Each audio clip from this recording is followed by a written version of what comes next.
Renuncia a tu habitación para que Clara se quede, o vete de esta casa. Esas fueron las palabras exactas que salieron de la boca de mi propia hija ayer por la mañana.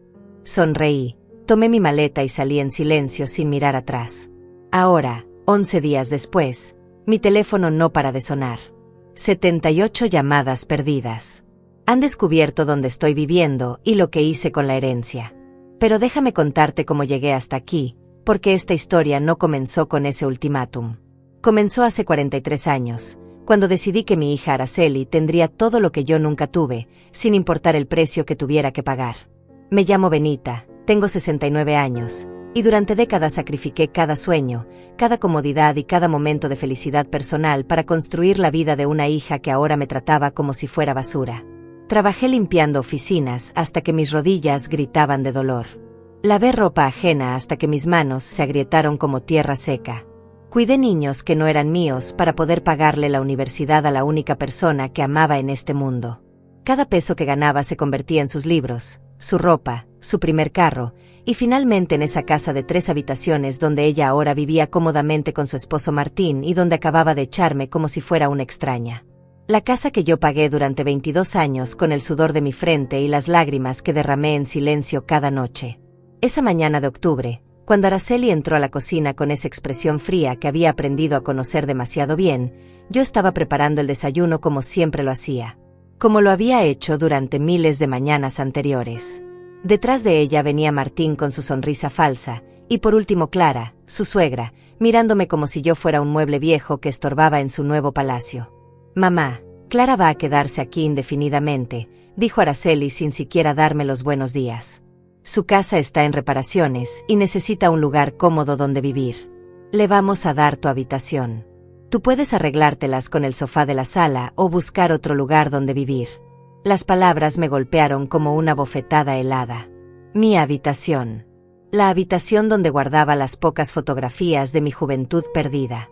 Donde tenía las cartas amarillentas que me escribía mi madre antes de morir. Donde había llorado en silencio después de que el padre de Araceli nos abandonara cuando ella tenía apenas 5 años. Donde había cosido hasta altas horas de la madrugada para poder pagarle sus estudios universitarios. Pero Araceli, murmuré con la voz quebrada, esta es mi casa. Yo pagué cada mes de hipoteca durante 22 años. Estas paredes las construí con mi trabajo. Era tu casa, mamá, me respondió con una frialdad que me atravesó el alma. Ahora vivimos todos aquí y las cosas han cambiado. Clara está acostumbrada a ciertas comodidades y tú ya estás mayor. No necesitas tanto espacio. Clara sonrió con esa expresión de triunfo que me revolvió el estómago. Ay, Benita, no te pongas dramática. Es solo por un tiempo. Además, el sofá de la sala es bastante cómodo. Yo lo probé ayer mientras veía televisión. Mentira. Todo era mentira. Pude ver en sus ojos que esto no era temporal. Pude ver que habían planeado esto durante semanas, tal vez meses. Que habían estado discutiendo cómo deshacerse de mí sin quedar como los villanos de la historia. Miré a mi hija, a esa mujer de 40 años que una vez fue mi bebé, mi razón de vivir, mi único propósito en este mundo. La mujer por quien renuncié a casarme de nuevo cuando conocí a Leandro, un buen hombre que me quería de verdad pero que se alejó porque Araceli no lo aceptaba. La mujer por quien vendí los aretes de oro de mi abuela para comprarle su vestido de graduación. La mujer por quien trabajé hasta los 65 años, mucho más allá de la edad de jubilación, para asegurarme de que no le faltara nada. Está bien, dije finalmente, y por primera vez en años, mi voz sonó firme y serena. Me voy. Araceli parpadeó, sorprendida. Creo que esperaba súplicas, lágrimas, drama. Esperaba que me arrodillara y le rogara que no me echara de mi propia casa. Pero algo había cambiado dentro de mí en ese momento. Algo se había roto, pero también algo se había liberado. Caminé hacia mi habitación por última vez, con la cabeza en alto y el corazón roto pero digno. Tomé mi maleta vieja, esa misma que había usado para mudarme a esta casa hace 2 décadas, y comencé a empacar las pocas cosas que realmente me importaban. Tomé mi maleta vieja, esa que había usado para mudarme a esta casa 20 años atrás cuando aún tenía esperanzas y sueños propios. Metí mis 3 vestidos, el rosado que usaba para ir a la iglesia, el negro para las ocasiones especiales y el verde que me había regalado mi hermana antes de morir. Guardé las fotografías de mi juventud, las cartas de mi madre y el pequeño cofre donde tenía mis pocos ahorros de emergencia. Mientras empacaba, podía escuchar las voces de Araceli, Martín y Clara en la cocina, hablando como si yo ya no existiera. Reían. Reían mientras yo guardaba los pedazos de mi vida en una maleta gastada. Clara comentaba sobre cómo iba a redecorar mi habitación, sobre las cortinas nuevas que iba a poner y cómo finalmente tendría un espacio digno para sus cosas. Escuché a Martín decir que ya era hora de que yo aprendiera mi lugar en esa casa. Mi lugar. Durante 43 años, mi lugar había sido sacrificarme por ellos. Mi lugar había sido trabajar hasta que mis manos sangraran para que ellos vivieran cómodos. Mi lugar había sido renunciar a mi propia felicidad para construir la de mi hija. Pero ahora, según ellos, mi lugar era el sofá de la sala o la calle. Cerré la maleta con manos temblorosas pero decididas. Tomé el pequeño álbum de fotos donde guardaba los recuerdos de cuando Araceli era pequeña. Las imágenes de su primer día de escuela, cuando me abrazó llorando porque no quería que me fuera. La foto de su graduación universitaria, donde me agradeció públicamente por todos mis sacrificios. La imagen de su boda, donde bailamos juntas y me prometió que siempre cuidaría de mí cuando fuera mayor. Todas esas promesas ahora eran solo papel mojado. Todas esas muestras de amor habían sido mentiras convenientes que duraron mientras me necesitó.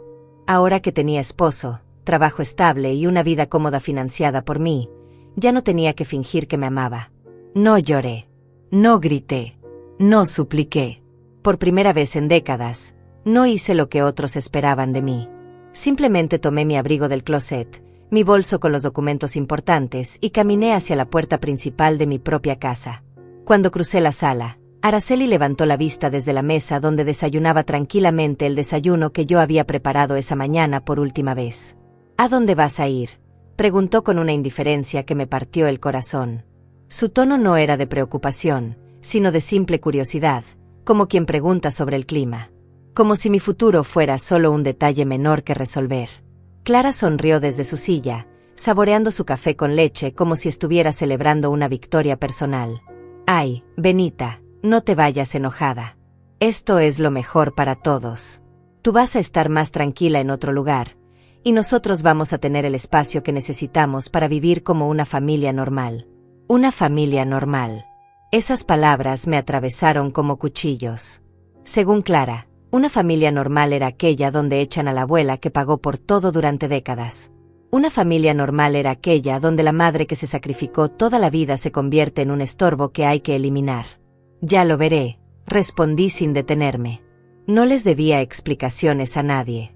Por primera vez en mi vida, no le debía explicaciones ni a mi propia hija ingrata. Martín se rió desde la cocina. Seguro va donde su amiga Leandro. Siempre hablando de ese viejo que la pretendía. A lo mejor por fin se animan y se van a vivir juntos como dos tortolitos. Sus palabras estaban cargadas de burla y desprecio. Leandro había sido el único hombre que se interesó en mí después de que el padre de Araceli nos abandonara. Un hombre bueno, trabajador, viudo como yo, que me trataba con respeto y cariño. Pero Araceli nunca lo aceptó. Siempre encontraba defectos en él, siempre me hacía sentir culpable por considerar rehacer mi vida. Y yo, como la tonta que fui, elegí a mi hija por encima de mi propia felicidad.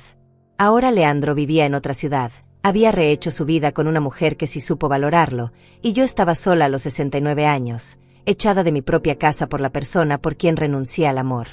Salí de esa casa, la casa que construí con mis propias manos y mi propio sacrificio, y cerré la puerta suavemente detrás de mí. No di portazos. No grité insultos.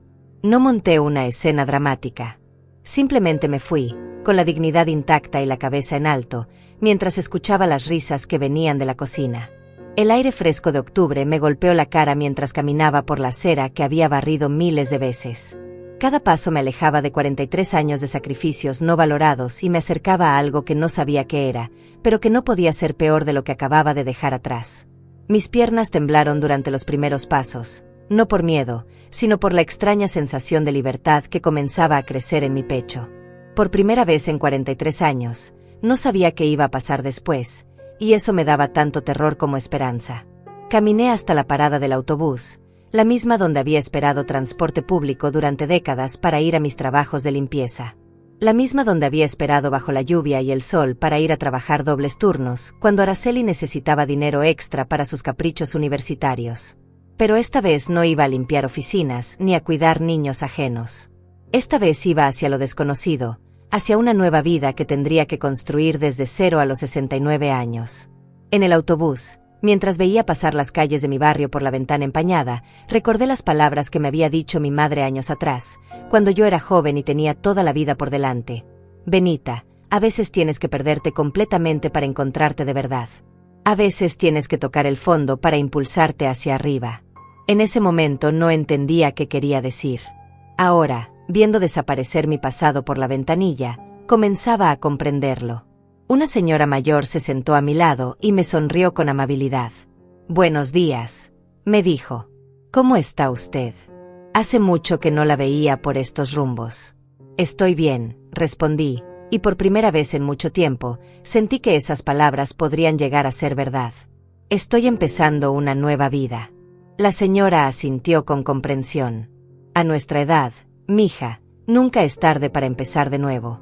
Yo lo hice a los 70 cuando mi familia me trató mal. Ahora vivo sola, tranquila, y soy más feliz que nunca». Sus palabras me dieron esperanza. Si ella pudo hacerlo a los 70, yo podía hacerlo a los 69. Si ella encontró la felicidad después del abandono familiar, yo también podía encontrarla. Llegué al centro de la ciudad y busqué un lugar donde quedarme. No tenía mucho dinero en efectivo, pero tenía lo suficiente para varios días mientras decidía qué hacer con mi vida. Encontré un motel pequeño y limpio, nada lujoso, pero honesto y seguro. El encargado, un hombre de mediana edad con ojos amables, me recibió sin hacer preguntas incómodas. La habitación tenía una cama individual con sábanas limpias, un pequeño baño funcional, una mesa de madera y una silla. Las paredes eran blancas y simples, sin decoraciones ni recuerdos dolorosos. Había una pequeña ventana que daba a un patio interno donde crecían algunas plantas. Era simple, pero era mío. Por primera vez en décadas, tenía un espacio que era completamente mío. Me senté en la cama y por primera vez en horas, el silencio me envolvió completamente. No había voces exigiéndome que preparara comida. No había televisión a todo volumen con los programas que a Clara le gustaban. No había conversaciones sobre cómo redecorar mi habitación mientras yo aún vivía en ella. No había risas burlonas comentando sobre mi futuro como si yo no estuviera presente. Solo silencio, y en ese silencio, comencé a respirar de verdad. Esa primera noche fue la más difícil y la más liberadora de mi vida. Me senté en esa cama pequeña pero limpia, rodeada de paredes blancas que no guardaban recuerdos dolorosos, y lloré. Lloré como no había llorado en décadas. Pero no fueron lágrimas de autocompasión o de debilidad. Fueron lágrimas de duelo por la hija que pensé que tenía y por la vida que creí que estaba construyendo durante todos estos años. Lloré por la niña pequeña que una vez me abrazó llorando el primer día de escuela, diciéndome que no quería que me fuera porque me amaba mucho. Lloré por la adolescente que me prometió que algún día me iba a cuidar cuando fuera viejita. Lloré por la universitaria que me agradeció públicamente en su graduación por todos mis sacrificios. Todas esas versiones de Araceli habían muerto en algún momento, reemplazadas por esta mujer fría que me echó de mi propia casa sin pestañear. Pero también fueron lágrimas de rabia. Rabia por todos los años que dediqué a personas que no valoraron ni un solo día de mi sacrificio. Rabia por todas las veces que renuncié a mi propia felicidad por construir la de ellos. Rabia por haber sido tan ciega, tan ingenua, tan buena madre que me olvidé de ser buena conmigo misma. Sin embargo, entre esas lágrimas amargas, también encontré algo que no esperaba: alivio. Un alivio profundo y liberador que comenzó en mi pecho y se extendió por todo mi cuerpo. Por primera vez en décadas, nadie me iba a despertar a las 5 de la mañana exigiéndome el desayuno perfecto. Nadie me iba a criticar porque la comida estaba muy salada o muy sosa. Nadie me iba a tratar como si fuera una sirvienta sin sueldo en mi propia casa. En esa habitación pequeña y silenciosa, comencé a recordar quién había sido antes de convertirme solo en la madre abnegada, en la abuela útil, en la anciana estorbosa. Recordé a la Benita joven que tenía sueños propios, que quería viajar, que disfrutaba bailar, que tenía opiniones y deseos que no giraban únicamente alrededor de las necesidades de otros. Al día siguiente desperté temprano, como siempre había hecho durante toda mi vida adulta, pero esta vez no tenía que correr a preparar el desayuno para una familia ingrata. Me duché con calma, por primera vez en años sin prisa, sin que nadie golpeara la puerta del baño apurándome. Me vestí mi vestido verde, el que me regaló mi hermana, y salí a caminar por las calles del centro de la ciudad. Compré un café en una pequeña cafetería regentada por una pareja de ancianos que me recibieron con sonrisas genuinas. El café estaba delicioso, mucho mejor que el que preparaba todas las mañanas en casa solo para que Clara se quejara de que estaba demasiado cargado. Me senté en una banca del Parque Central a observar la vida pasar, algo que no había hecho en décadas porque siempre tenía 1000 tareas domésticas esperándome. Fue allí, viendo a las familias caminar juntas con respeto mutuo, a los ancianos alimentando palomas en paz, a los jóvenes corriendo hacia sus trabajos con energía, que tomé la primera decisión importante de mi nueva vida. No iba a llamar a Araceli. No iba a suplicar perdón por irme de mi propia casa. No iba a rogar que me dejara volver para seguir siendo su sirvienta gratuita. En cambio, iba a hacer algo que debía haber hecho años atrás. Iba a recuperar el control completo de mi vida, empezando por lo más importante, mi dinero. Durante todos estos años, yo había sido quien pagaba religiosamente la hipoteca de esa casa todos los meses. Yo había sido quien mantenía los seguros del carro de Araceli y de Martín. Yo había sido quien pagaba las tarjetas de crédito que ellos usaban libremente para sus caprichos.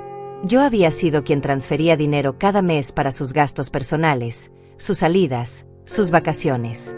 Sonreí por primera vez en días mientras sacaba mi teléfono del bolso. Una sonrisa que no era de tristeza o nostalgia, sino de determinación pura. Si querían vivir sin mí, si querían echarme como a un perro viejo, iban a aprender a vivir realmente sin mí. Y eso incluía vivir sin mi dinero, sin mi apoyo financiero, sin la base económica que yo había proporcionado silenciosamente durante décadas. Busqué en mi agenda los números que conocía de memoria, pero que nunca pensé que usaría de esta manera. El banco donde tenía mi cuenta principal. La compañía de seguros. La empresa de la hipoteca. Las tarjetas de crédito. Todos esos números que representaban años de trabajo duro, de sacrificio, de madrugar para trabajar dobles turnos cuando Araceli necesitaba dinero extra. Marqué el primer número, el del banco, y cuando contestó la operadora con su voz profesional y amable, sentí que algo se liberaba dentro de mí. Buenos días, dije con una calma que me sorprendió a mí misma. Necesito cancelar todas las transferencias automáticas de mi cuenta. Claro, señora. ¿Podría proporcionarme su número de identificación y algunos datos para verificar su identidad? Le di toda la información que me pidió, cada número, cada fecha, cada detalle que había memorizado durante años de responsabilidad financiera. Mientras hablaba, pensé en todas las veces que Araceli había venido a pedirme dinero extra. Para arreglar el carro, para unas vacaciones, para la ropa de los niños, para reparaciones de la casa que según ella eran urgentes. Nunca me había preguntado si yo tenía dinero para mis propias necesidades. Nunca se había interesado en saber si yo quería unas vacaciones, si yo necesitaba ropa nueva, si yo tenía algún sueño que cumplir. Para ella, yo era solo una fuente inagotable de recursos que existía únicamente para resolver sus problemas financieros. La operadora me confirmó que todas las transferencias automáticas habían sido canceladas. La que iba para la hipoteca de la casa, la que cubría los seguros de sus carros, la que pagaba sus tarjetas de crédito, la que les daba dinero mensual para gastos varios. Todo cancelado con unas pocas llamadas telefónicas. Marqué el segundo número, el de la compañía de seguros. La conversación fue igual de simple y efectiva. Sí, quiero cancelar inmediatamente todas las pólizas que tengo a nombre de Araceli Morales y Martín Herrera. No necesito un periodo de gracia. Cancélelas hoy mismo. El agente me explicó que sin seguro, ellos no podrían usar los carros legalmente.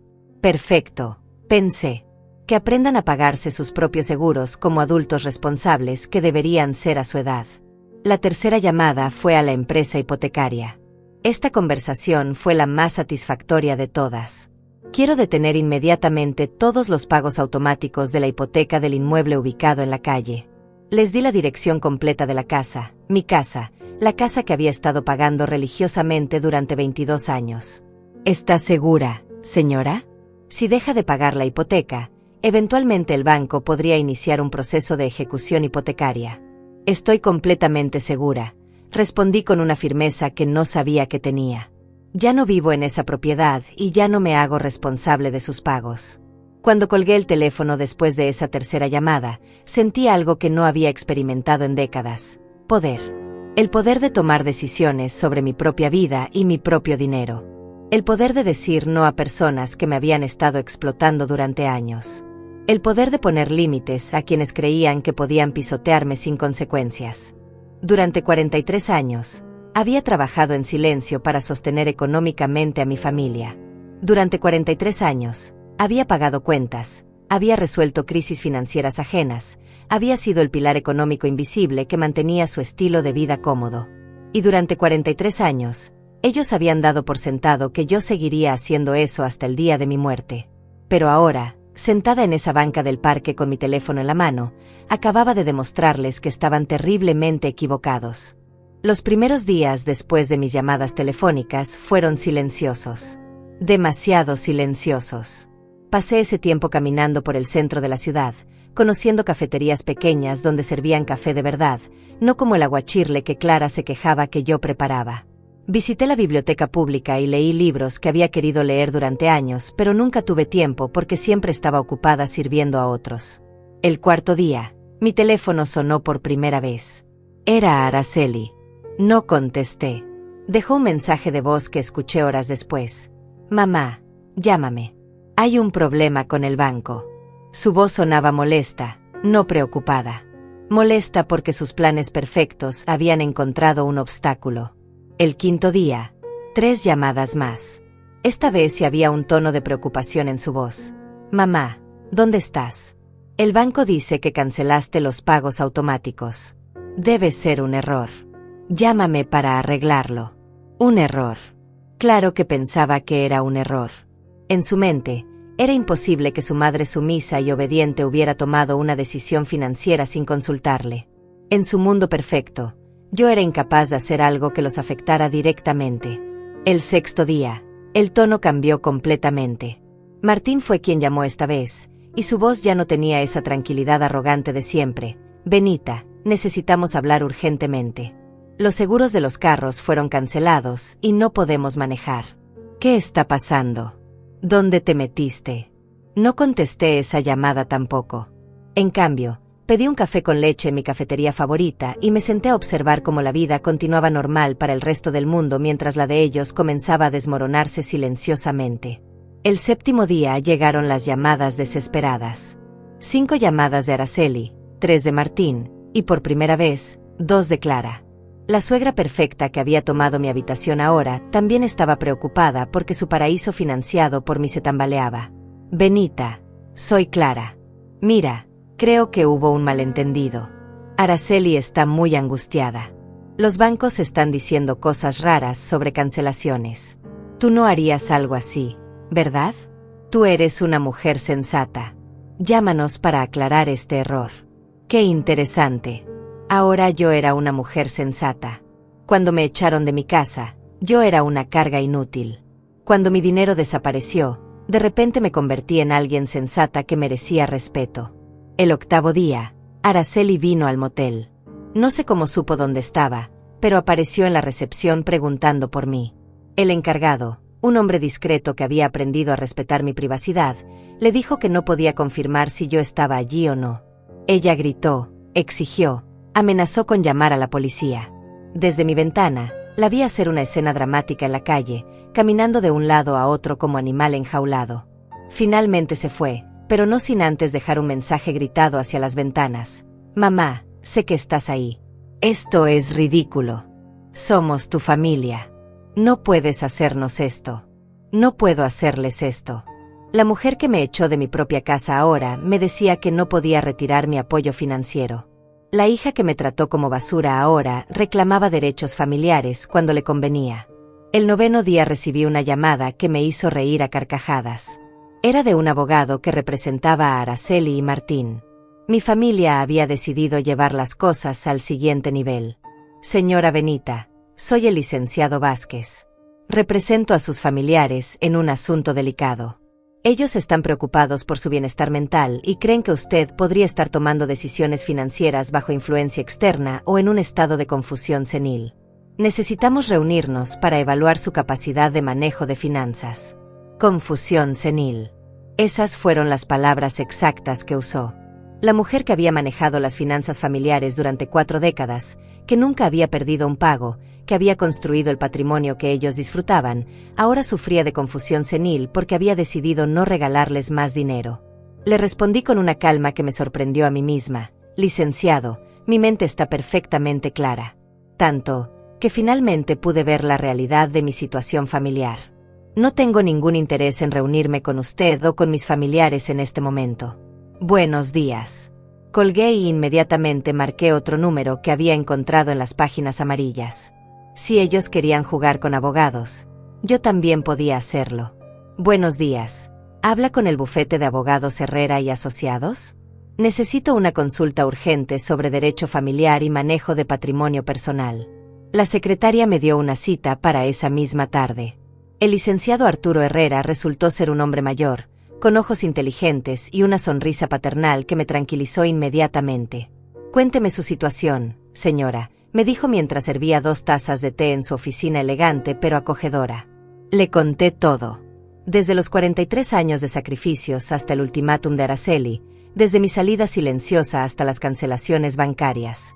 Le mostré todos los documentos que había traído, escrituras de la casa, estados de cuenta, comprobantes de pagos, todo el papeleo que demostraba que yo había sido el sustento económico de esa familia durante décadas.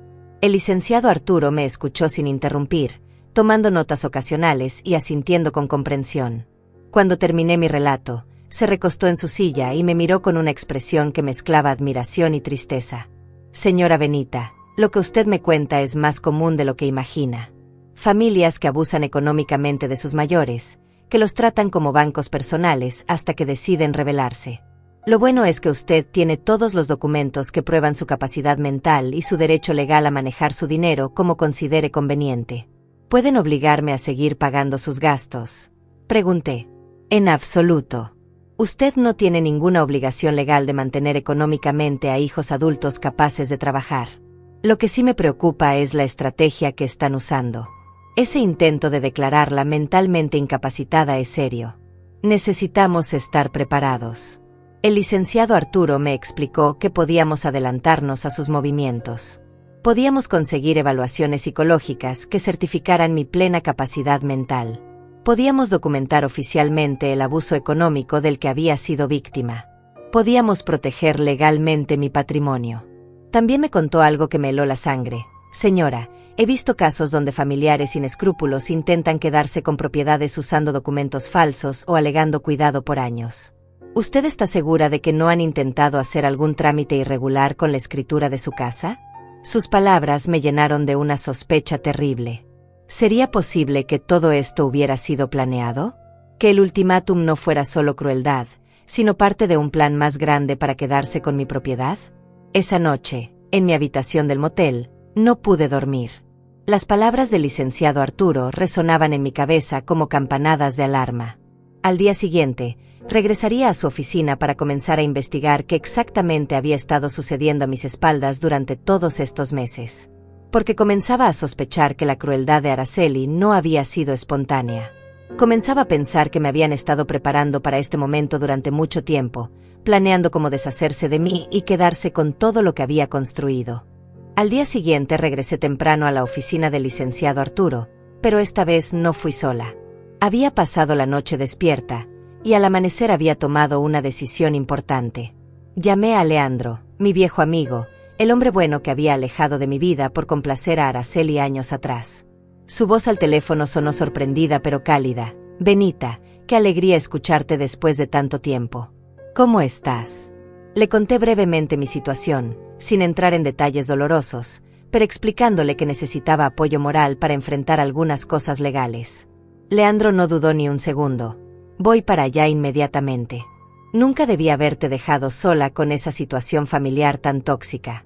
3 horas después, Leandro estaba conmigo en la oficina del abogado. Los años habían sido amables con él. Sus cabellos grises le daban un aire distinguido, y sus ojos seguían teniendo esa calidez que había olvidado. Cuando me abrazó en el lobby del edificio, sentí por primera vez en años que alguien genuinamente se preocupaba por mi bienestar. El licenciado Arturo nos recibió con profesionalismo y comenzó inmediatamente con las investigaciones que habíamos acordado el día anterior. Señora Benita, hice algunas consultas preliminares en el registro público de la propiedad. Lo que encontré es preocupante. Mi corazón se detuvo por un momento. ¿Qué había encontrado? Su hija y su yerno han estado haciendo consultas sobre los procedimientos para declarar a una persona mayor como mentalmente incapacitada. También han estado preguntando sobre los procesos de transferencia de propiedades por cuidado familiar extendido. Esto no es casual, señora. Han estado planeando esto durante meses. Leandro apretó mi mano mientras yo procesaba esa información. No solo me habían echado de mi casa por crueldad espontánea. Habían estado preparando el terreno para robarme legalmente todo lo que había construido durante décadas. Pero hay más, continuó el licenciado Arturo. Hace 2 semanas, registraron una solicitud preliminar alegando que usted había mostrado signos de demencia y que ellos habían estado cuidándola financieramente. Según su versión, usted había estado viviendo de su caridad durante años. La sangre se me subió a la cabeza. ¿Caridad? ¿Su caridad? Cuando yo había sido quien pagaba cada cuenta, cada gasto, cada capricho que se les ocurría durante décadas. Afortunadamente, agregó el abogado con una sonrisa tranquilizadora, sus mentiras son fáciles de desmontar. Tenemos todos los registros bancarios que prueban lo contrario. Tenemos documentos que muestran que usted ha sido el sustento económico de esa familia, no su dependiente. Pero eso no era todo. El licenciado Arturo había descubierto algo más grave. También intentaron acelerar un proceso de transferencia de escritura, alegando que usted había expresado verbalmente su deseo de heredarles la casa en vida. Por suerte, este tipo de transferencias requieren su presencia física y firma notarizada, cosa que obviamente no pudieron conseguir. Leandro murmuró algo entre dientes que sonaba como una maldición. Benita, esto es un fraude en toda regla. No solo te echaron de tu casa, sino que estaban tratando de robártela legalmente. El abogado asintió gravemente. Exactamente. Y lo más preocupante es que si usted hubiera permanecido en esa casa, eventualmente habrían conseguido alguna forma de hacerla firmar documentos bajo presión o habrían usado su edad para alegar que sus facultades estaban disminuidas. Todo comenzaba a tener sentido. Los comentarios constantes sobre mi edad, las insinuaciones de que ya no podía manejar las finanzas, las sugerencias de que necesitaba ayuda para tomar decisiones. No había sido crueldad casual, sino preparación psicológica para el golpe final. El ultimátum había sido el paso perfecto. Si yo me hubiera quedado, humillada pero sumisa, habrían continuado con su plan hasta despojarme de todo. Si me iba, como hice, podrían alegar abandono de propiedad y acelerar los procesos legales. Lo que no calcularon fue que yo tomaría control de mis finanzas antes de irme. Lo que no esperaron fue que yo tuviera la inteligencia suficiente para protegerme legalmente. Ahora, señora Benita, necesitamos actuar rápido, dijo el licenciado Arturo mientras organizaba papeles sobre su escritorio.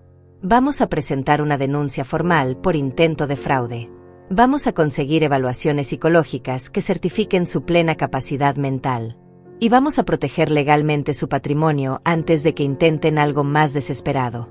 Esa tarde, acompañada por Leandro, fui a una clínica especializada donde un neuropsicólogo me hizo una evaluación completa. Exámenes de memoria, de razonamiento, de capacidad de juicio, de orientación temporal y espacial. 3 horas de pruebas exhaustivas que pasé sin ningún problema. Doctor, ¿cuáles son los resultados?, pregunté cuando terminamos. Señora Benita, su capacidad mental está perfectamente conservada. De hecho, sus resultados están por encima del promedio para su grupo de edad. No hay ningún signo de deterioro cognitivo, demencia o confusión. Cualquier intento de declararla mentalmente incapacitada sería fraudulento. Con esos resultados en mano, regresamos a la oficina del licenciado Arturo, quien inmediatamente comenzó a preparar los documentos legales necesarios. También me sugirió algo que no había considerado: un investigador privado. Señora, si han estado planeando esto durante meses, es posible que hayan hecho otros movimientos que desconocemos. Un investigador puede ayudarnos a descubrir si han estado manipulando otros aspectos de su situación financiera o legal. Acepté contratar al investigador. En 24 horas tendríamos información completa sobre lo que Araceli, Martín y Clara habían estado haciendo durante los últimos meses. Esa noche, Leandro insistió en quedarse conmigo en el motel. No de manera inapropiada, sino como el amigo protector que siempre había sido. Pidió la habitación de al lado y cenamos juntos en la cafetería del primer piso. Benita, me dijo mientras compartíamos una cena simple pero reconfortante, lamento mucho no haber insistido más cuando Araceli me alejó de tu vida. Si hubiera estado ahí, esto nunca habría llegado tan lejos. No es tu culpa, Leandro. Yo elegí a mi hija por encima de mi propia felicidad. Yo permití que me manipulara durante años. Pero ya no más. Sus ojos se llenaron de admiración. La mujer que tengo frente a mí ahora es muy diferente a la que conocí hace años. Eres más fuerte, más decidida. A pesar del dolor, creo que esta situación te está ayudando a encontrarte a ti misma. Tenía razón. Por primera vez en décadas, me sentía como una persona completa, no solo como la madre abnegada o la abuela útil. Me sentía como Benita, una mujer con derecho a tomar sus propias decisiones y a proteger lo que había construido con su propio esfuerzo. Al día siguiente, el investigador nos llamó temprano con noticias que confirmaron nuestras peores sospechas. No solo habían estado planeando quedarse con mi casa, sino que habían estado investigando maneras de acceder a mis cuentas bancarias y a mi pequeña pensión de jubilación. Además, descubrió algo que me llenó de una rabia fría. Habían estado contándole a los vecinos y conocidos que yo había desarrollado demencia senil y que ellos se habían visto obligados a cuidarme. Según su versión, yo era una carga económica y emocional que habían soportado heroicamente durante años. Mentiras. Todo eran mentiras construidas para justificar lo que estaban planeando hacerme. Pero ahora yo tenía todas las pruebas necesarias para demostrar la verdad. Y estaba lista para usarlas. El investigador privado que había contratado se llamaba Iván, un hombre meticuloso de unos 50 años que había trabajado muchos casos similares. Cuando llegó a la oficina del licenciado Arturo esa mañana, traía una carpeta gruesa llena de documentos y fotografías que harían temblar los cimientos del mundo perfecto que Araceli había construido sobre mis espaldas. Señora Benita, lo que descubrí va mucho más allá de lo que imaginábamos, comenzó Iván mientras abría la carpeta sobre el escritorio. Su hija y su yerno no solo estaban planeando quedarse con su propiedad, también han estado mintiendo sobre su situación financiera a múltiples instituciones. Las primeras fotografías que me mostró fueron de Araceli y Martín en restaurantes caros, en un spa de lujo, comprando ropa de marca en centros comerciales exclusivos. Todo esto durante las últimas semanas, cuando supuestamente estaban preocupados por mi bienestar y por los problemas económicos que mis cancelaciones les habían causado. Pero aquí está lo más interesante, continuó Iván. Mientras gastaban en lujos, también estuvieron visitando diferentes bancos intentando conseguir préstamos grandes usando su casa como garantía. Les dijeron a los prestamistas que usted había fallecido y que ellos habían heredado la propiedad. Mi sangre se enfrió. No solo estaban intentando robarme en vida, sino que habían estado usando mi supuesta muerte para obtener dinero de los bancos. Afortunadamente, agregó el licenciado Arturo, ningún banco les aprobó los préstamos porque no pudieron presentar certificados de defunción ni documentos de herencia válidos. Pero el intento en sí constituye fraude bancario, un delito grave. Iván continuó mostrándome evidencias que me revolvían el estómago. Habían estado visitando a mis antiguos vecinos, contándoles que yo había desarrollado Alzheimer severo y que se habían visto obligados a internarme en un asilo costoso. Según su versión, ellos estaban haciendo tremendos sacrificios económicos para cuidar de una madre que ya no los reconocía. Pero lo que más me dolió fueron las fotografías que Iván había tomado de Clara redecorating mi habitación. No solo habían cambiado las cortinas y movido mis muebles, sino que habían tirado a la basura mis pertenencias personales. Las cartas de mi madre, los álbumes de fotos de la infancia de Araceli, los pequeños recuerdos que guardaba de mi esposo fallecido. Todo estaba en bolsas de basura en el patio trasero. Leandro apretó mi mano cuando vio las lágrimas rodar por mis mejillas. No llores por esas cosas, Benita. Llora por la hija que perdiste, pero no por objetos materiales. Los recuerdos verdaderos están en tu corazón, no en fotografías. Tenía razón, pero dolía saber que habían destruido sin pensarlo 2 veces las pocas cosas que conectaban mi presente con mi pasado. Para ellos, mi historia personal no tenía valor alguno. Yo no tenía valor alguno, excepto como fuente de ingresos. Iván no había terminado. También descubrí que han estado contactando a sus empleadores, tratando de conseguir testimonios sobre su supuesta carga financiera de cuidarla. Le dijeron al jefe de Araceli que usted requería medicamentos costosos y cuidado médico especializado que ellos estaban pagando de su bolsillo. El patrón era claro. Habían construido una narrativa completa donde ellos eran los héroes sacrificados y yo era la víctima senil que los estaba arruinando económicamente.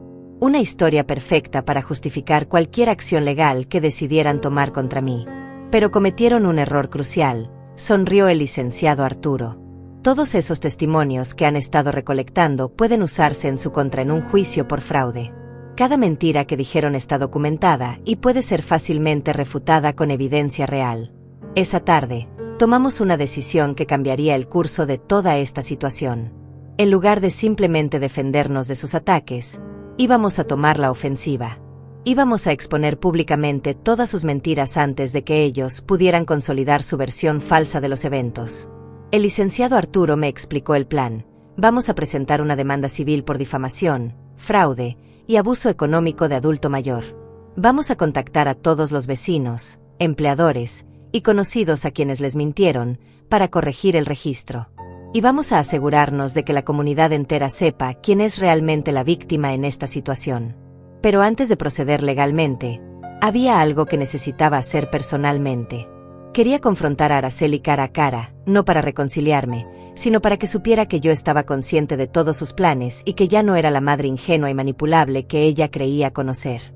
Al día siguiente, acompañada por Leandro y con Iván vigilando desde su carro, regresé a mi casa. La casa que había pagado durante 22 años, donde había criado a mi hija, donde había construido una vida que ahora intentaban borrar de la historia. Toqué la puerta como una visitante en mi propia propiedad. Martín abrió, y su expresión cambió inmediatamente de sorpresa a incomodidad cuando me vio parada allí con Leandro a mi lado. «Benita, ¿qué estás haciendo aquí?», tartamudeó. «Vine a recoger algunas cosas que me pertenecen», dije con una calma que me sorprendió a mí misma. «Y a tener una conversación civilizada con mi hija». Clara apareció detrás de Martín, y pude ver el pánico en sus ojos.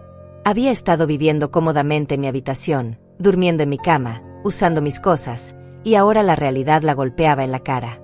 Araceli salió de la cocina, y por primera vez en semanas, pude ver realmente su expresión. No era la mujer fría y segura que me había echado. Era alguien que claramente había estado bajo mucho estrés.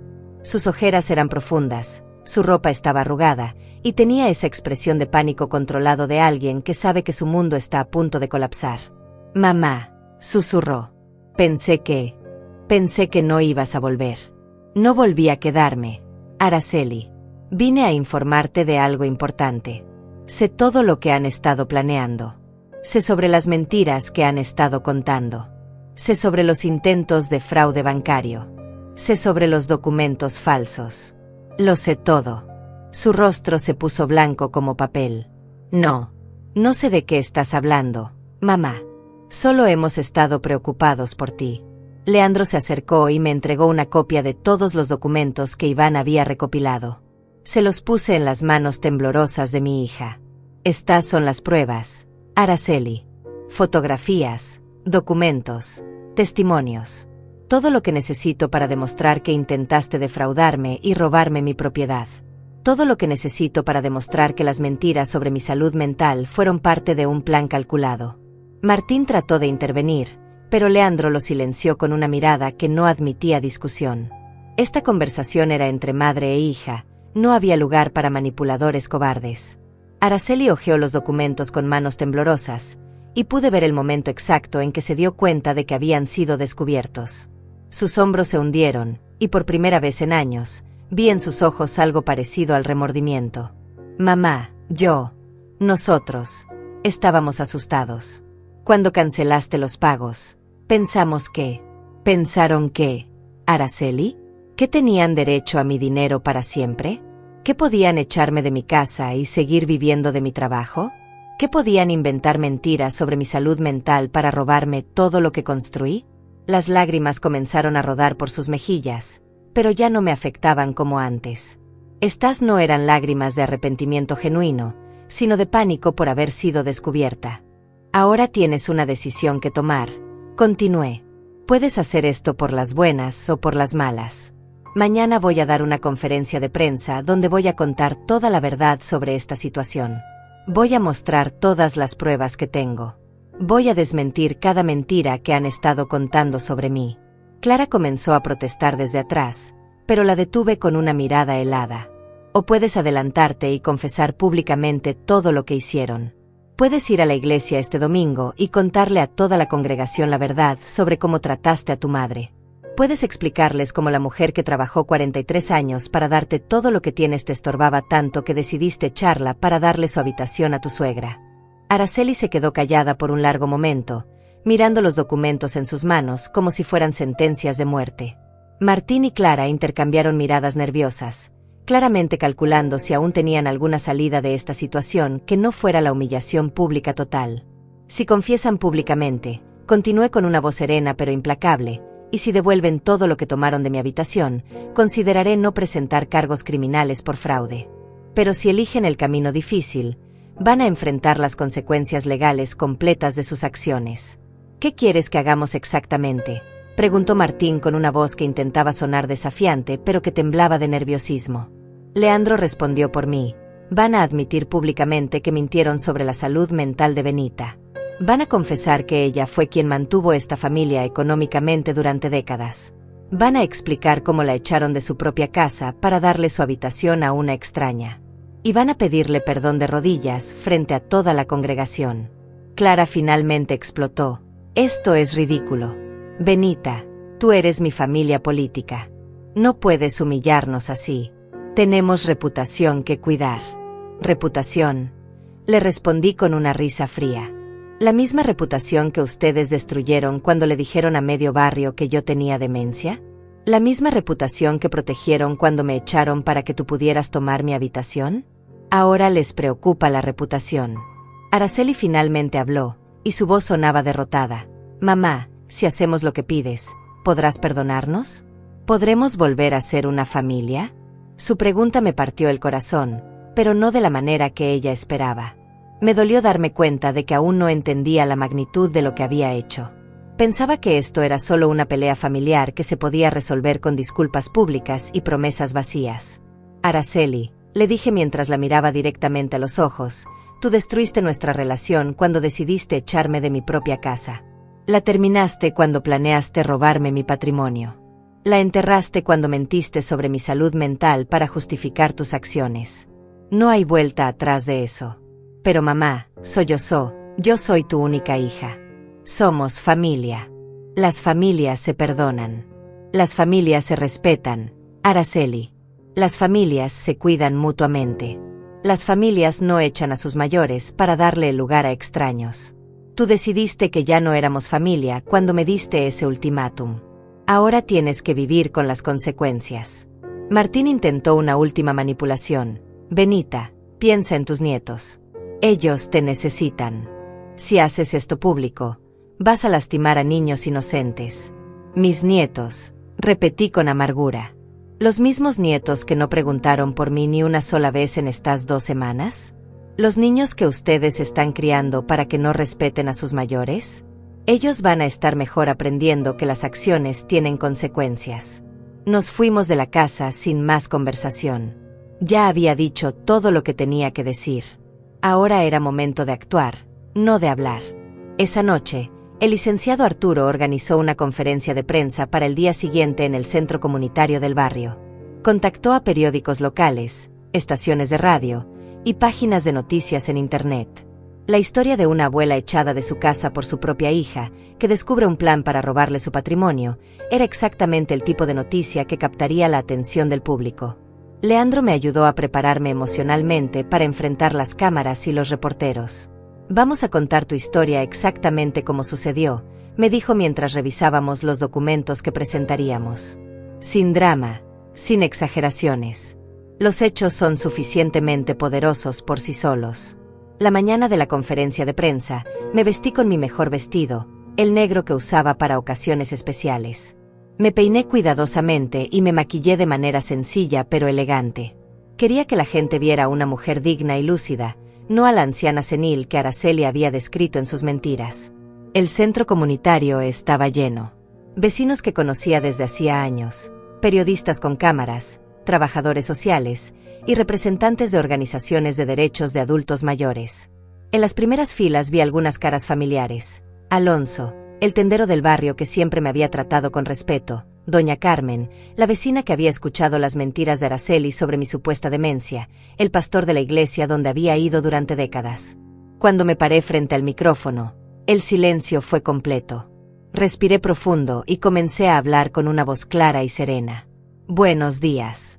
Mi nombre es Benita Morales, tengo 69 años, y estoy aquí para contar la verdad sobre lo que mi propia familia intentó hacerme. Durante los siguientes 30 minutos, conté mi historia completa. Los 43 años de sacrificios, el ultimátum cruel, mi salida silenciosa, el descubrimiento de sus planes fraudulentos, las mentiras que habían estado contando sobre mi salud mental. Mostré los documentos bancarios que probaban que yo había sido el sustento económico de esa familia. Presenté las evaluaciones psicológicas que certificaban mi plena capacidad mental. Cuando terminé de hablar, las preguntas de los reporteros comenzaron inmediatamente. Señora Benita, ¿piensa presentar cargos criminales contra su hija? Eso depende de las acciones que ella tome en los próximos días. Si decide confesar públicamente sus mentiras y asumir responsabilidad por sus acciones, consideraré la reconciliación. Si no, la justicia seguirá su curso. ¿Cómo se siente siendo traicionada por su propia hija? Me siento libre. Por primera vez en décadas, me siento libre de vivir mi vida sin tener que justificar cada decisión ante personas que no valoraban mis sacrificios. ¿Qué mensaje tiene para otras personas mayores que puedan estar en situaciones similares? Que nunca es tarde para defenderse. Que el abuso familiar existe y debe denunciarse. Que nuestros hijos adultos no tienen derecho a nuestro dinero, nuestras propiedades o nuestro sufrimiento silencioso. Y que la dignidad se conserva luchando por ella, no rindiéndose. La conferencia de prensa fue transmitida en vivo por 3 estaciones de radio locales y fue reposteada en docenas de páginas de Facebook del área. En pocas horas, la historia se había viralizado en redes sociales con hashtags como #Justicia para Benita y #Abuela Valiente. Esa tarde, mi teléfono comenzó a sonar constantemente. Pero esta vez no eran llamadas desesperadas de Araceli. Eran llamadas de apoyo de personas que habían visto la conferencia. Vecinos que se disculpaban por haber creído las mentiras sobre mi supuesta demencia. Organizaciones de derechos de adultos mayores que querían usar mi caso como ejemplo en sus campañas educativas. También recibí llamadas de otros adultos mayores que habían pasado por situaciones similares. Una señora de 75 años me contó cómo sus hijos habían tratado de declararla incapacitada para quedarse con su casa. Un hombre de 80 años me agradeció por dar voz a un problema que afecta a miles de familias, pero que raramente se discute públicamente. Pero la llamada más importante llegó esa noche. Era de Araceli, y por primera vez en años, su voz sonaba genuinamente quebrada por el remordimiento. Mamá, vimos la conferencia de prensa. Todo el barrio la vio. No puedo salir de la casa porque la gente me mira con desprecio. Los niños están preguntando por qué todo el mundo dice que somos malos. Mi jefe me llamó para preguntarme si las acusaciones son ciertas. Su mundo se estaba desmoronando, exactamente como yo había planeado. Pero curiosamente, no sentí la satisfacción vengativa que había esperado. Solo sentí una tristeza profunda por la hija que había perdido para siempre. Mamá, continuó Araceli con la voz quebrada, haremos lo que pidas. Iremos a la iglesia este domingo y confesaremos todo públicamente. Martín no quiere, dice que es humillante, pero yo ya no puedo vivir con esta culpa y con la vergüenza de que todo el barrio sepa lo que te hice. Su llamada me tomó por sorpresa. Había esperado más resistencia, más intentos de manipulación. Pero la presión social había funcionado más rápido de lo que imaginé. En una comunidad pequeña como la nuestra, donde todos se conocen, ser señalados como los villanos que abusaron de una anciana era una condena social devastadora. ¿Y Clara? Pregunté. Clara se fue esta mañana, respondió Araceli entre sollozos. Dijo que no iba a quedarse para ser humillada públicamente. Empacó sus cosas y regresó con su otro hijo. Dice que nosotros la metimos en este problema y que ahora nos las arreglemos solos. ¡Qué conveniente! La mujer que había tomado mi habitación y había participado activamente en los planes para robarme ahora huía como una rata del barco que se hunde, dejando que Araceli enfrentara sola las consecuencias. Mamá, Preguntó mi hija con una voz que no había escuchado desde que era niña. ¿Hay alguna posibilidad de que me perdones después de que confiese todo en la iglesia? Su pregunta me partió el corazón de una manera que no esperaba. Por un momento, escuché a la niña pequeña que una vez fue, la que me abrazaba llorando cuando tenía pesadillas. Pero también recordé a la mujer fría que me había dado el ultimátum, la que había planeado robarme, la que había mentido sobre mi salud mental. Araceli, le respondí después de un largo silencio, el perdón no borra las consecuencias. Puedo llegar a perdonarte algún día, pero eso no significa que las cosas vuelvan a ser como antes. Tú destruiste la confianza, y la confianza no se reconstruye con disculpas. Lo sé, mamá. Lo sé. Pero por favor, dame una oportunidad de tratar de enmendarlo. La confesión tendrá que ser completa, Araceli. Tendrás que contar toda la verdad, los 43 años que trabajé para mantenerlos, cómo me echaste para darle mi habitación a Clara, cómo planearon robarme mi propiedad, cómo mintieron sobre mi salud mental. Todo. Lo haré, mamá. Lo prometo. El domingo por la mañana, la iglesia estaba más llena de lo habitual. La noticia de que Araceli iba a confesar públicamente se había extendido por todo el barrio.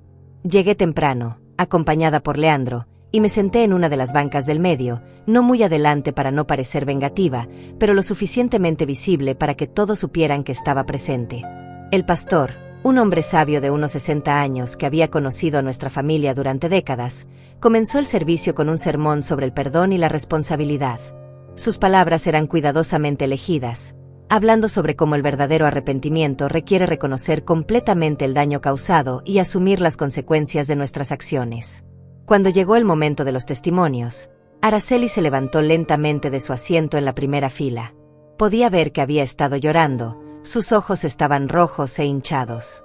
Martín se quedó sentado, claramente renuente a participar en esta humillación pública, pero sin otra opción. Mi hija caminó hacia el púlpito con pasos inseguros. Cuando tomó el micrófono, sus manos temblaban visiblemente. El silencio en la iglesia era absoluto, todos esperando escuchar la confesión de una de las historias más impactantes que había sacudido a nuestra comunidad en años. Buenos días, comenzó con una voz apenas audible. Mi nombre es Araceli, y estoy aquí para confesar públicamente los terribles errores que he cometido contra mi madre, Benita Morales. Su voz se quebró inmediatamente, pero continuó. Durante 43 años, mi madre trabajó incansablemente para darme todo lo que necesitaba. Limpió oficinas, lavó ropa ajena, cuidó niños que no eran suyos, trabajó dobles turnos y sacrificó su propia felicidad para pagarme los estudios, comprarme ropa, darme un carro y finalmente comprar la casa donde vivíamos. Las lágrimas comenzaron a rodar por sus mejillas, pero no se detuvo. Hace 3 semanas, le di un ultimátum cruel.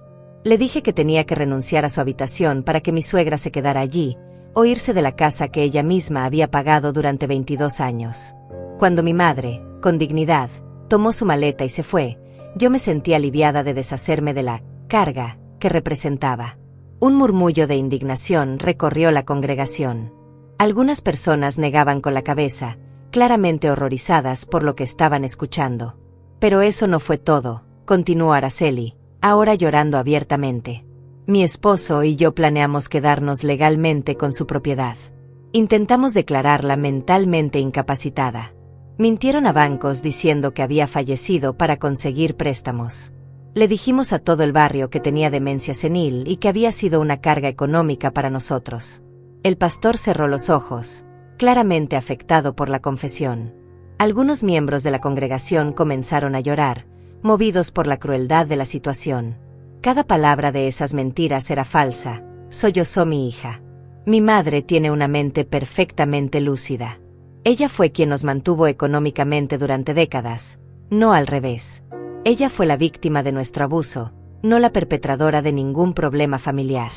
En ese momento, Araceli hizo algo que no esperaba. Se bajó del púlpito, caminó hasta donde yo estaba sentada, y se arrodilló en el pasillo central frente a toda la congregación. Mamá, dijo con una voz que resonó por toda la iglesia, te pido perdón de rodillas frente a toda esta comunidad que fue testigo de mis mentiras. Te pido perdón por los 43 años de sacrificios que nunca valoré. Te pido perdón por echarte de tu propia casa. Te pido perdón por tratar de robarte lo que construiste con tu trabajo. Te pido perdón por las mentiras que conté sobre tu salud mental. Su confesión continuó durante varios minutos más, detallando cada aspecto de su plan, cada mentira que había contado, cada forma en que había abusado de mi bondad. Cuando terminó, se quedó arrodillada esperando mi respuesta. Todo el mundo en la iglesia me miraba, esperando ver qué haría. Leandro apretó mi mano suavemente, recordándome que cualquier decisión que tomara sería la correcta. Me levanté lentamente y caminé hacia donde Araceli estaba arrodillada. La iglesia estaba en completo silencio, solo se escuchaba el sonido de mis pasos sobre el piso de madera. Cuando llegué frente a ella, me agaché para quedar a su nivel y le hablé lo suficientemente alto para que todos pudieran escuchar. Araceli, acepto tu confesión y tu pedido de perdón. Pero el perdón no borra las consecuencias de tus acciones.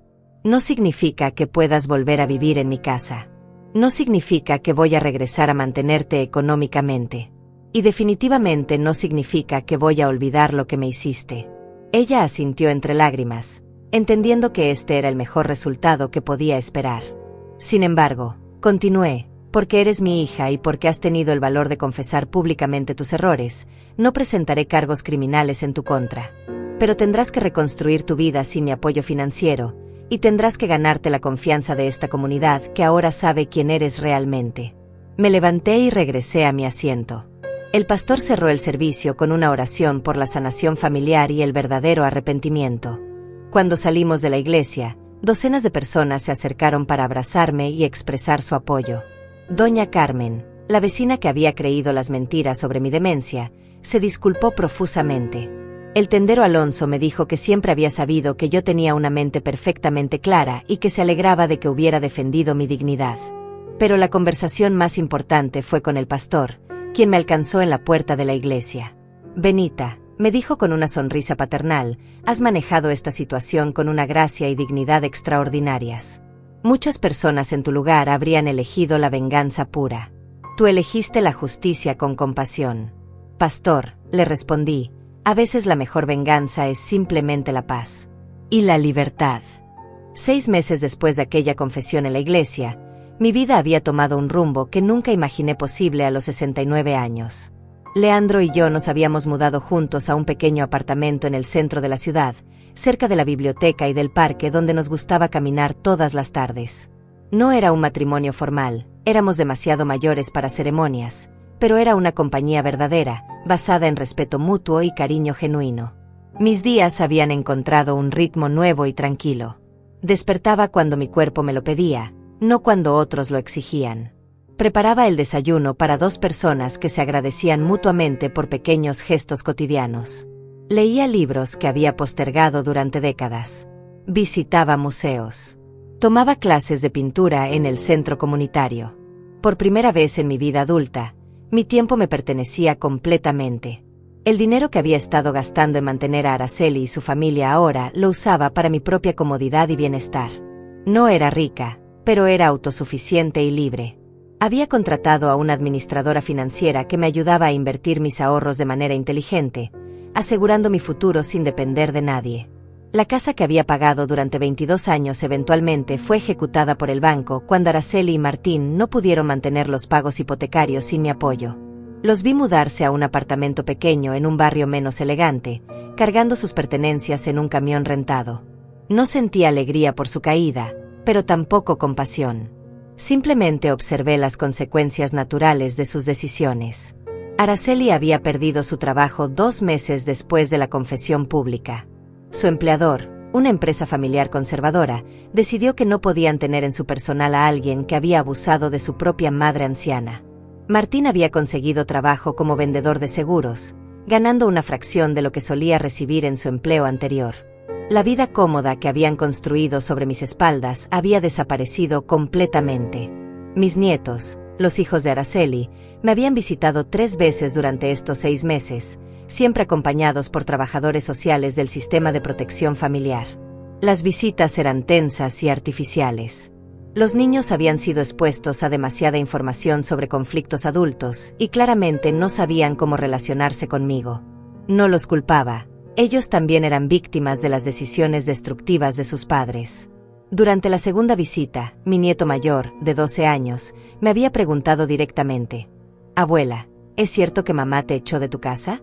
La pregunta me partió el corazón, no porque fuera difícil de responder, sino porque ese niño había perdido la inocencia sobre la bondad incondicional de los adultos en su vida. Sí, mi amor, le respondí con honestidad. Pero eso no significa que yo no los ame a ustedes. Significa que los adultos a veces tomamos decisiones que lastiman a las personas que más queremos. La relación con mis nietos sería algo que tendríamos que reconstruir lentamente, cuando fueran mayores y pudieran entender mejor la complejidad de las relaciones familiares. Por ahora, mantener contacto supervisado era lo mejor para todos. Araceli me había escrito cartas, muchas cartas durante estos meses. Cartas largas donde me contaba sobre sus dificultades económicas, sobre cómo los vecinos la trataban, sobre la vergüenza que sentía cada vez que salía a la calle. Sus cartas mostraban un arrepentimiento genuino, pero también una expectativa sutil de que eventualmente yo regresaría a rescatarla de las consecuencias de sus acciones. Le respondí solo una vez, con una carta corta pero clara. Araceli, acepto tu arrepentimiento y te deseo lo mejor en tu nueva vida. Pero mi responsabilidad como tu madre terminó cuando decidiste tratarme como basura. Ahora eres completamente responsable de tu propio destino. Con cariño, pero con límites firmes, tu madre. Una tarde de primavera, mientras Leandro y yo tomábamos café en nuestra terraza pequeña pero soleada, recibí una llamada inesperada. Era del licenciado Arturo, quien se había convertido más en un amigo que en un abogado durante estos meses. Benita, tengo noticias interesantes para ti. ¿Recuerdas el caso de fraude que presentamos contra Araceli y Martín? El fiscal decidió no proceder con cargos criminales debido a tu solicitud de clemencia, pero la investigación reveló algo más grande. Mi corazón se aceleró. ¿Qué habían descubierto? Resulta que Martín había estado usando el mismo esquema con otros adultos mayores. Habían encontrado al menos 3 casos más donde intentó declarar ancianos como mentalmente incapacitados para acceder a sus propiedades. En esos casos, las víctimas no tuvieron la fuerza para defenderse como tú lo hiciste. La noticia me llenó de una satisfacción amarga. Araceli había sido manipulada por un hombre que era un predador sistemático de personas mayores. Eso no excusaba sus acciones, pero explicaba cómo había llegado a convertirse en alguien tan cruel.